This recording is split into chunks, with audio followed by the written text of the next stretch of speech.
Welcome to She Persisted, the Gen Z mental health podcast. I'm your host, Sadie Sutton. Let's get into it.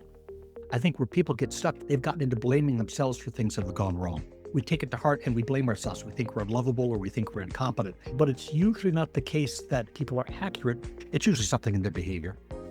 Hello, and welcome to She Persisted. If this is your first episode, buckle up. You are here for a good one. If this is not your first episode, welcome back. I'm so excited for you to listen to this. We are doing our first ever mental health mashup. So we have compiled a bunch of expert advice on navigating depression and understanding why we get depressed, how we can shift those feelings and behaviors, and really what it is that you're experiencing and how to support someone navigating that. So you are about to get really a masterclass from some of the top depression researchers, clinicians, professors, authors, podcasters, and voices in this space. I know you will leave this conversation feeling empowered, educated, and having a better understanding of what you're experiencing, why you feel the way you do, and what you can do to shift that. So before we dive in, you're going to hear from Hans Schroeder, a clinical assistant professor of psychiatry at the University of Michigan Medical School. He researches the beliefs and messages about mental health and their impacts. You are also going to hear from Dr. Ayelet Ruscio, one of my professors at Penn. She researches anxiety, depression, why they're different, why they're similar, and how they show up in our lives. You're going to hear from my therapist, Dr. Caroline Fleck, a licensed psychologist, consultant, and adjunct clinical instructor at Stanford University. She's also the author of Validation. You're going to hear from Dr. Judith Joseph, a board-certified psychiatrist and researcher at Columbia University and an assistant professor at NYU. She is an expert on high-functioning depression and also a major voice in the social media space. You're going to hear from Katherine Gordon, a licensed clinical psychologist, speaker, and author specializing in cognitive behavioral therapy and using CBT skills to prevent suicide. You will hear from Dr. Margaret Rutherford, a top podcaster, psychologist, and author. She is the originator of the perfectly hidden depression term and offers expert insights on why some individuals might be experiencing really intense depressive symptoms but might not show those outwardly. You're going to hear from Cornell professor Dr. Jonathan Rottenberg. He is also a top researcher who explores long-term functioning and well-being after depression. You are going to hear from one of the greatest depression researchers of our time, Dr. Stephen Holland. He is a professor at Vanderbilt, and his work has completely shaped the field of depression research. And lastly, you will hear from authors Liz Fosslin and Molly West Duffy. You've definitely seen their doodles across social media, and you might have read their books, No Hard Feelings and Big Feelings. There are a lot of different theories about why people feel depressed. Listeners might have heard of the chemical imbalance theory, or maybe heard that it has more to do with the context you're in or how you're thinking about the challenges that you're navigating. What is your perspective on what causes depression? I like to think about this as needs not being met. There's universal needs that we need. We need to love. We need to be loved. We need to have a sense of respect. We need boundaries. We need space. We need meaning in our lives. And if something's gotten in the way of us being able to meet those needs, depression is going to come up and tell us about that. And it's going to try to tell us that at least. Kind of on a neurobiological level, what is often happening in depression is individuals have a heightened sensitivity to stress and heightened reactivity to stress. So areas of the brain, particularly the amygdala, are sort of heightened in individual with depression. So a tendency to experience negative emotion, to react very strongly to stress. And we see that prefrontal cortex areas of the brain that are involved in planning and in self-control, self-regulation are reduced. Activity in those areas are reduced. And in terms of the crosstalk between the limbic system and the prefrontal systems of the brain, there's sort of less tamping down of emotion by those frontal regions of the brain. And so people with depression, kind of a universal feature is the sort of heightened sensitivity and heightened reactivity when stressors occur. And all of us experience an increase in distress, an increase in sort of that cortisol response when we're stressed. That is normal. It's actually very adaptive. What seems to happen in depression is that people have trouble shutting that process off in a prompt way. I'm very much interested in the evolutionary perspective. No evolutionary biologist would think about anxiety, pain, or depression as being aberrations. They would think of them as being evolved adaptations that served a purpose. What they would do is follow the energy. And if you've got an infection, the energy goes to the immune system. You don't want to date, you want to think, you're not interested in food. If you're starving, The energy goes to foraging for food and preserving the vital organs. If you're clinically depressed, the energy goes to the cortex. And the energy goes to really thinking long and hard and carefully about whatever's going on in your life. That's probably not a bad thing to do from time to time. You don't want to make a habit of it, but it's not a bad thing to do. So that's where I think that goes. But I think we're wired up to think carefully about things when we get depressed. I think that, with early education, we start off in the right place these days. We spend a lot of time with face charts and emotion charts and children looking at charts and saying, like, I feel pain.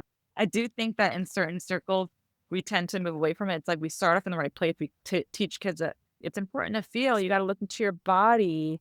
You got to know when you have to go to the bathroom and eat and be hungry and need soothing.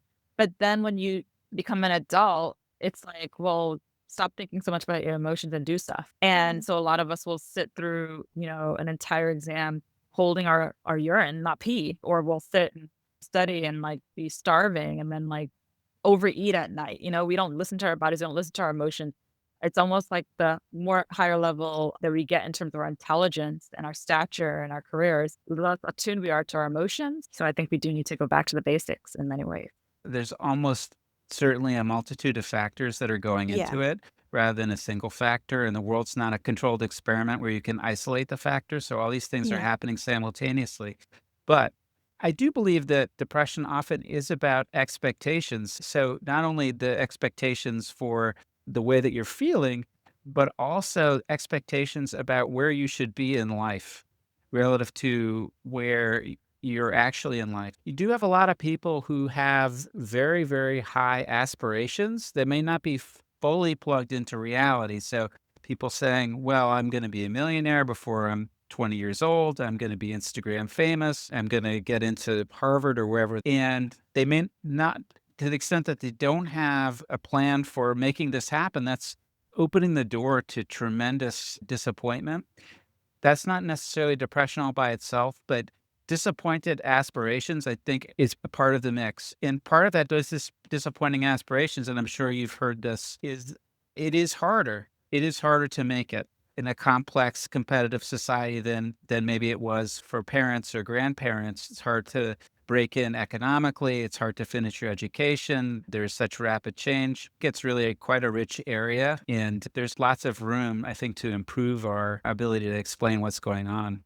I'd love to kind of hear your perspective. Are there any shifts that we see in people that are depressed with the way that they feel and think and behaviors where you're literally thinking and acting differently when you're depressed, which when you're first diagnosed, a lot of people aren't told that. It's really a challenging thing to understand. One metaphor I use, and these are kind of extreme, but it would be like if you had your hand on a burning stove, all you would be able to think about is getting your hand off that stove. Yeah. Not what you were going to wear to the party, not getting your math assignment done. It would be hard to focus on anything else. You can't see clearly in that amount of pain. We can understand that because we've all experienced physical pain. When we're suffering and struggling, it's actually hardest to do the things that would help us most. For example, we know that connecting with people when we're depressed or anxious, in a lot of ways, that's really helpful. We know that when we fear things, the thing that helps the most is to face those fears. And yet the nature of those mental health struggles is that you want to avoid those things. They seem like they're too much to even take on. That hopelessness feels like there isn't any point in doing anything. And when someone says to someone who's hopeless, well, why don't you just do these things and you'll feel better? Unfortunately, that can make things worse because the person can feel ashamed for not thinking about it that way or not being able to do those things that might help them. I feel that there's a natural pull for people to want to not feel alone. Someone else is experiencing this too. Wow, that is super validating in and of itself. I'm not alone in this experience. And we can take that too far and say, oh, this is my identity now. This is who I am. So we're seeing the entire world as this is just my depression. I am depressed. I'm a depressive person. And this is how it's going to be. The depression experience in and of itself is, by definition, it engenders a sense of hopelessness, low energy, low motivation to address the things that you might need to address. So it becomes kind of this reinforcing cycle where I don't even know where to start and I'm too tired to do anything about it. So then depression lasts for a lot longer, and then we think this is just how it's going to be. People who haven't gone through depression, they might be sympathetic, but not understanding this, they could be quite confused about why depressed people are doing certain things. So, for example, depressed people might do things to themselves, like they might burn their arm or pick their skin and do other things where the person's like, well, how could that be helpful? And Yeah. don't they know? Don't they know that you should go for a walk and do yoga? And depressed people are not stupid. They have this unique experience of cycling through all manner of emotion regulation strategies, including all the ones that were suggested to them on numerous occasions, and finding that they didn't work. So then depressed people might start doing things that they might actually not be such great ideas, but they're trying. They haven't given up. And they might get locked into some of these counterproductive strategies. But you can only really understand that if you have, empathy and also knowledge that depressed people don't on day one. The first day I'm depressed, I go immediately and start screaming into a pillow or, banging my fist through the door. Like that is not what happens on day one. So, not as much research as you would imagine tries to take people through time to understand how the experience changes. One of the interesting things, and we know from basic research, I find this fascinating, is that non-depressed people, they tend to mispredict. So, for example, if you have a favorite team and someone asks you, so if your team doesn't win the Super Bowl, how are you going to feel? And the people systematically, they overestimate. They say, I'm going to feel horrible. And man, I can't even imagine. It's going to take a long time to recover from. But the truth is that even things that are more significant than your football team not winning, people tend to bounce back from. And so this is the normal experience that people have, that these really strong moods don't last. So it's only people who are in these clinical states where the mood might last for 3 months, 6 months, a year, 2 years, that they really don't experience as much relief. And it's quite confusing because their whole previous life, when they were able to either change what they were feeling or just spontaneously experience change in what they're feeling, they're no longer experiencing that. And it's Yeah. confusing. I think where people get stuck, at least the folks we usually see clinically, they've gotten into blaming themselves for things that have gone wrong. As opposed to, I didn't study hard enough for the test, or as opposed to, most relationships are practice relationships and you get better with it with practice, etc. We take it to heart and we blame ourselves. We think we're unlovable or we think we're incompetent. But it's usually not the case that people are accurate when they make a global, stable, internal attribution to some defect in themselves. It's usually something in their behavior, and they can work.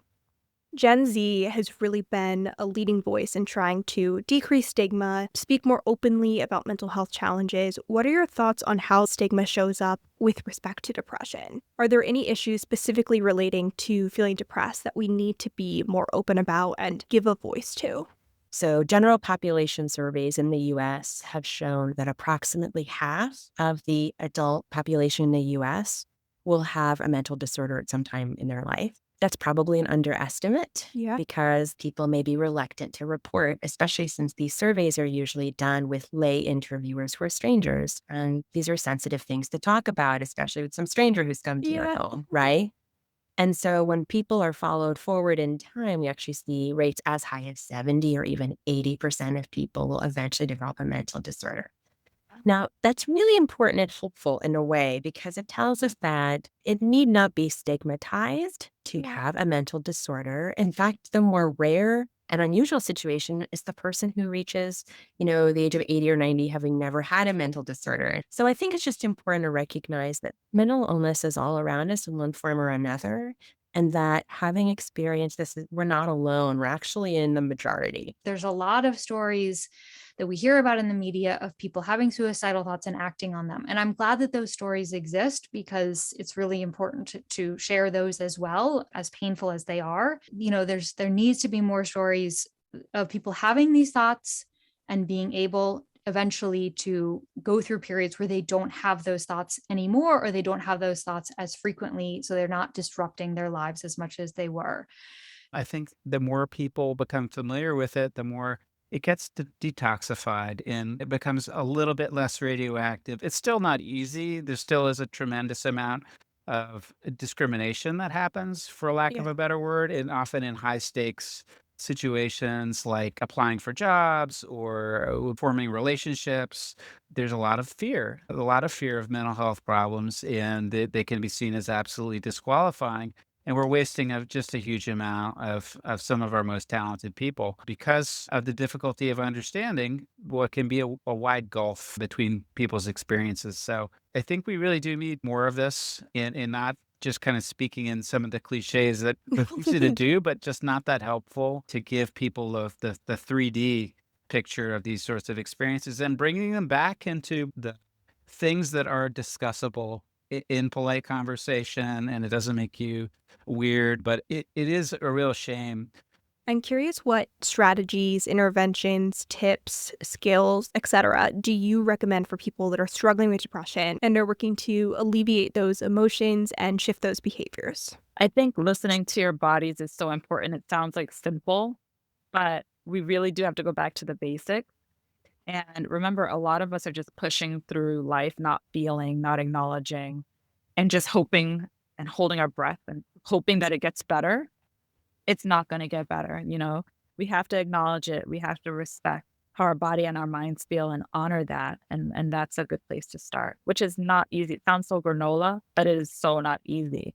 It can be very painful for people. And there are people who are in treatment with me for years, and they have to relearn how to get back in touch with their bodies and their minds and their emotions. But that's a good place for us all to start. So I think about a couple of different types of behaviors. And one thing that I use as a therapist is the idea that there have to be a menu of options because different things work for different people. So if one thing doesn't work, okay, well, we have 9 other things or 10 other things, and that in itself can build hope getting through it. So one category I would say is self-soothing. And when someone's struggling with a mental health problem, they often are punishing themselves. They don't even think, oh, now's the time to actually soothe myself.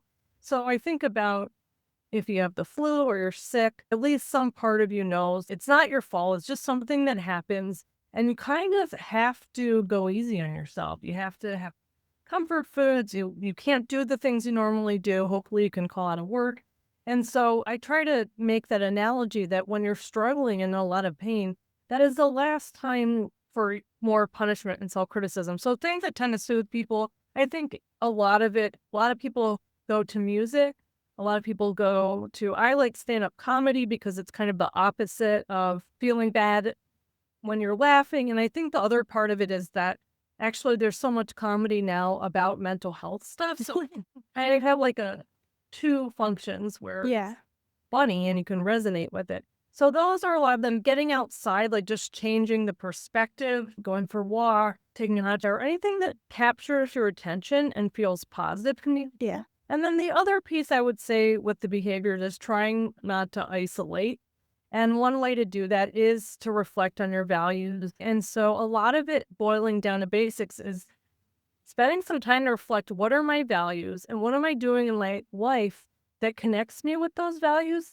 And they don't have to be huge things. If you value being compassionate or charitable or educated or whatever it is, you can find something to do that just kind of connects you with that value. And then life doesn't feel so empty. And so it's worth thinking about those types of things and making action plans for what's something I might do to enhance that meaningful feeling. Generally speaking, doing activities that are active are good. So exercise is always recommended as a way of improving mood as well as keeping you sort of healthy and fit. Doing activities that give you a sense of mastery and accomplishment are good. So these can be pleasurable activities, but they can also be things that aren't all that pleasurable, but that gives you a feeling of accomplishment. Like, okay, did the laundry, check, right? Yeah. I ran this errand that had to be done, check, where you feel like, okay, I'm accomplishing things. So those are good too. But especially good are activities that give you a sense of pleasure, things that you really enjoy. That can be by yourself or with other people. It doesn't have to be a great big thing. It could be as simple as, okay, I'm going to go for a walk with a friend. I'm going to spend some fun time with a sibling. I really enjoy, reading this particular author. I'm going to go to the library and get a book I really enjoy reading. All of those are good things. I suffered from depression when I was in high school and in my early 20s. So I was in a pretty serious episode of depression for what felt like almost 10 to 15 years. And I had just tried everything. And I frankly found many of the providers that I spoke with to be really invalidating. I found therapy often was punishing, confusing, and not helpful. Yeah. And so, in addition to therapy, I had tried a bunch of other, interventions, meds, X, Y, and Z, and nothing had really helped. And what I had found to be really helpful for me, the only thing that seemed to have any real substance to it was meditation. Meditation for me was just the only space in which I could kind of calm my mind and maybe get a sense, just a slight taste of what freedom from suffering would be like. And so I was really interested in mindfulness-based therapies. It gave me insight into the judgmental voice in my head. And I was able to see that I was not that voice, which sounds incredibly meta. I'll be straight, like sitting in meditation for 45 minutes when you're super depressed, like 2/3 of that was very painful. Yeah. But I was fortunate enough to have just like these moments within that sitting where I would just have like freedom from just the suffering and the voice and everything else. And so it was those moments that I was like, ooh, there's something there. Yeah. Like, I'm not seeing this in anything else. I'm not getting this anywhere else. Like, what is that? So for listeners who have a loved one who's struggling with depression, how can they best support them, open up that conversation, and really be in their corner as they're navigating this experience? I think we often try to jump to problem solving, or there's often this tendency to be like, I'm going to fix this. Like your life isn't that bad. Like, look at this, look at the bright side. You have all these privileges. And what we don't realize that does is like really just minimizes someone's emotions. And so I think the biggest thing is just like creating space for them and saying like, I hear you. I acknowledge you. Like, I love you. I'm here for you. If you did something really drastic, I would miss you. So when my father-in-law was dying, I also found that a lot of people that I knew loved me and cared about me didn't know how to show up for me. And I just didn't have I had no energy to help them show up for me. And so they would kind of like send me a text and be like, let me know if you need anything. And I was just like, I do not have the time to figure out like what I need from you right now. And then one of my friends who had gone through something really similar sent me this text that was like, hey, I'm thinking of you. Here are 3 things. You just text me 1, 2, or 3, and I will do them for you. 1, I will get you food at your apartment. 2, you can call me and I will pick up the phone right away and I will just listen. And 3, I will send you something to distract you, like a funny joke. And like whenever you need me to, as soon as I can, I will try to respond with these things. And I thought that like she just got it. Like she just totally understood that I didn't have the capacity to come up with those things, but it was just like, I don't even think I ended up texting her that much, but it just like knowing sometimes at night when I couldn't sleep that like I had someone to text to and that she would like immediately respond made me feel so much better. And I think it was just the like really trying to see it from my perspective and it wasn't the fixing. It was just like, I'm just going to be here for you. Here are 3 ways for me to do that. But you don't have to like creatively come up with a full way for me to show up for you. I found was like just so helpful. I think so many people with depression hear invalidating statements like, oh, you just gotta take a walk outside, or you just gotta get up and go to work. One of my groups, this made me so mad. They said their dad said, just have an ice cream cone. And it's tricky because of course our parents and family love us and they're trying to be helpful, but it's kind of actually makes us feel less connected, more alone, less understood when we use the J word, just do this, just that. So validating, oh my gosh, I see you as really struggling right now. This sounds awful. Even something like that can go a long way to get that one connection going back.